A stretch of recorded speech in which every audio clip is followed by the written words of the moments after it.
You think it's about looks, or money, or saying the right lines. But what if the truth is, it's just 3 sentences?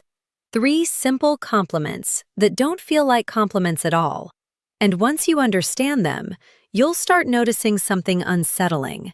How quickly her energy shifts around you, how her eyes stay a second longer, how she starts leaning in without realizing it. Because this isn't about making her like you. It's about making her feel something she doesn't fully understand yet. Welcome back to Psychology of Desire, where attraction isn't explained, it's exposed. If you've ever felt like you were doing everything right and still getting ignored, you're exactly where you need to be.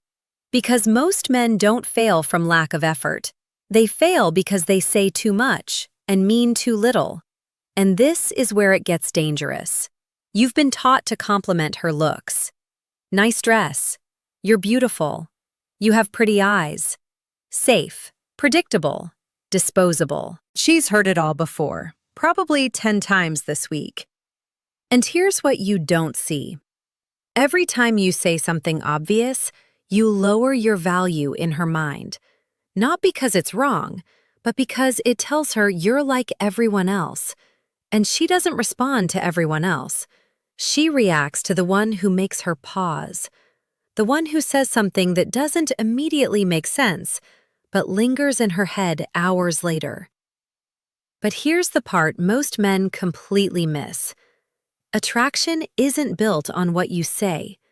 It's built on what she feels after you stop talking.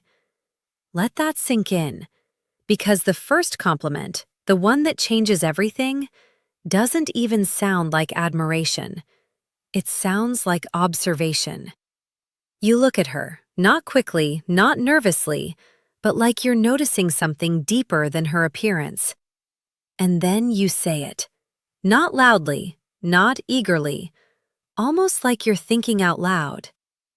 You're not as confident as you pretend to be, are you? Silence. That's where the shift begins. Because now, she's not being praised, she's being seen. And being seen is far more addictive than being admired. But here's where it gets even more interesting. She might laugh it off, she might deny it, she might even challenge you. But what she does next will tell you everything. Because in that moment, you've stepped out of the crowd of men who chase and into the rare space of a man who understands. And once she feels that, she won't just respond to you. She'll start revealing herself to you, piece by piece. But don't get comfortable yet, because the second compliment is where most men lose control, without even realizing it. Good, because if you thought the first one was bold, the second one is where things start to shift under the surface. Not visibly, not instantly, but internally, where it matters. Because now she's aware of you. And once a woman becomes aware of you, she starts watching. Your tone, your timing, your restraint. And this is the part most men completely miss. They panic the moment they feel her attention. They start talking more, explaining more, trying harder. And just like that, the tension disappears. But you don't do that. You slow down. You let the silence stretch just a little longer than what feels comfortable. Because silence, when used right, isn't awkward. It's power. And right when she's trying to figure you out, that's when you place the second compliment. Not on her beauty, not on her body, but on something she didn't expect you to notice.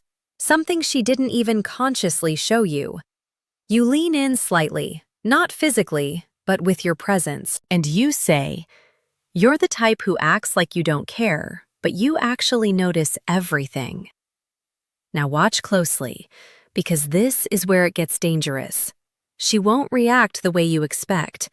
There's no immediate "thank you," no obvious smile, maybe even a slight pause, a narrowed gaze, a subtle shift in posture.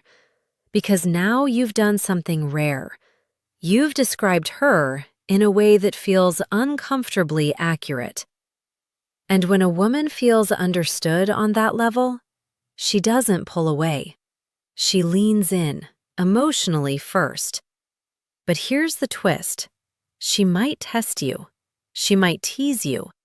She might say something like, "You think you know me?" It sounds like a challenge, but it's not rejection. It's an invitation. An invitation to see if you'll break or if you'll stay exactly where you are. Calm, unreactive, certain. Because the moment you try to explain yourself, you lose everything you just built. But if you hold eye contact just a second longer, if you give a slight smirk, like you know something she doesn't, something shifts. Now she's not just aware of you, she's curious about you. And curiosity is the beginning of obsession. But don't rush, because right here, right at this moment, most men make the mistake that kills the entire dynamic. They try to impress. They try to escalate too fast. They try to win her, not realizing they already have her attention. And attention, when handled correctly, turns into investment. But only if you understand what comes next. Because the third compliment isn't really a compliment at all. It's a trigger, one that makes her start chasing something she can't fully explain. And once it lands, you won't need to convince her of anything. She'll do that part herself. Now this is where everything either locks in or quietly falls apart. Because by now, she's no longer just talking to you. She's experiencing you. There's a difference, and you can feel it in the air. The pauses last longer. Her tone softens without her noticing. Her attention keeps circling back to you even when she tries to pull away. But here's where it gets dangerous. If you chase the moment, you lose it. If you try to control it, you break it. So instead, you do something most men don't have the patience to do. You let it breathe. You let her wonder what you're thinking. You let her sit in that quiet tension you've created. Because tension is where desire grows. And then, almost unexpectedly, you place the third compliment. But this one doesn't sound like admiration. It sounds like distance. You look at her, not intensely this time, but like you've already figured something out. And you say, almost under your breath, "You're trouble, but not in the way you think." Pause. No explanation, no follow-up. And this is the part most men completely misunderstand. It's not the words. It's the uncertainty you leave behind. Because now her mind starts racing. What does he mean by that? What did he notice? Why didn't he explain it? And just like that, she's thinking about you without you saying another word. That's the shift. That's the moment attraction turns into curiosity, and curiosity starts pulling her toward you. But watch carefully what she does next. She might laugh it off. She might ask you to explain. She might playfully accuse you of trying to be mysterious. And it all sounds light, but underneath it, she's hooked. Because you gave her something incomplete, and the human mind hates unfinished stories, especially when it's about itself. So she'll try to get more out of you. She'll ask questions. She'll lean in, subtly at first. Not because you convinced her, but because you activated something deeper, the need to be understood, the need to resolve the tension. And here's the twist that changes everything. You don't give her the answer, not yet. Because the moment you explain, you close the loop. And when the loop closes, so does the chase. Instead, you let the mystery sit between you. You shift the conversation. You pull your attention away just slightly. Not enough to seem disinterested, but enough to make her feel the change. And that's when it happens. She starts investing. More questions, more energy, more attention. All without you asking for it. Because now, she's trying to earn something you never directly offered. And once that dynamic flips, it doesn't feel like you're chasing her anymore. It feels like she's stepping into your world.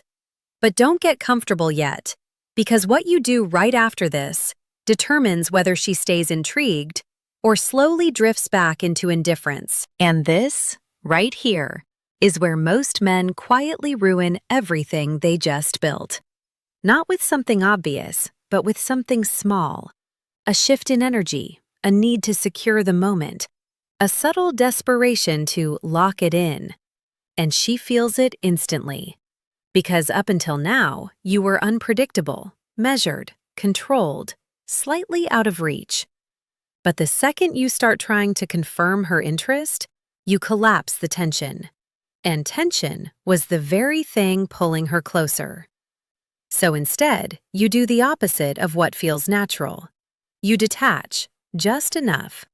Not cold, not distant, just unavailable in a way she can't explain. You lean back into yourself. You stop performing. You let the conversation come to you instead of chasing it.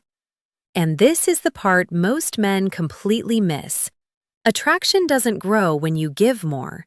It grows when she feels the possibility of losing access to you. Not dramatically, not with games, but with presence that isn't trying to prove anything. Because now, she's the one filling the silence. She's the one asking the extra question. She's the one trying to reopen the loop you never closed. And that's when you give her something subtle but decisive. Not a compliment, not a tease, a shift. You look at her, not to analyze, not to impress, but like you've already decided something. And you say, calmly, "We should continue this another time." That's it. No long explanation, no overthinking. And this is where it gets dangerous, because you're walking away right when the tension is at its peak, right when she's the most curious, right when she's the most invested. And what she does next will tell you everything. She might resist. She might ask why. She might try to extend the moment. And underneath all of it is the same signal. She's not ready for you to leave. Not because you convinced her, but because you made her feel something unfinished. And unfinished emotions don't fade. They linger. They replay. They grow stronger in absence. That night, she'll remember the way you spoke less but said more. The way you noticed things others ignored. The way you didn't rush to explain yourself. And more importantly, the way you left without needing anything from her. That's what stays. Not your compliments, not your words, but the feeling you created and the space you refused to fill. Because in the end, it was never about impressing her. It was about becoming the moment she can't quite figure out, but can't stop thinking about either. And once you understand that, you stop chasing attention and start becoming the reason it follows you. If this made you see things a little differently, stay close. Because what we uncover here isn't surface level. It's the kind of truth most people feel, but never learn how to use. And the next time you speak, remember, it's not about saying more. It's about leaving just enough unsaid.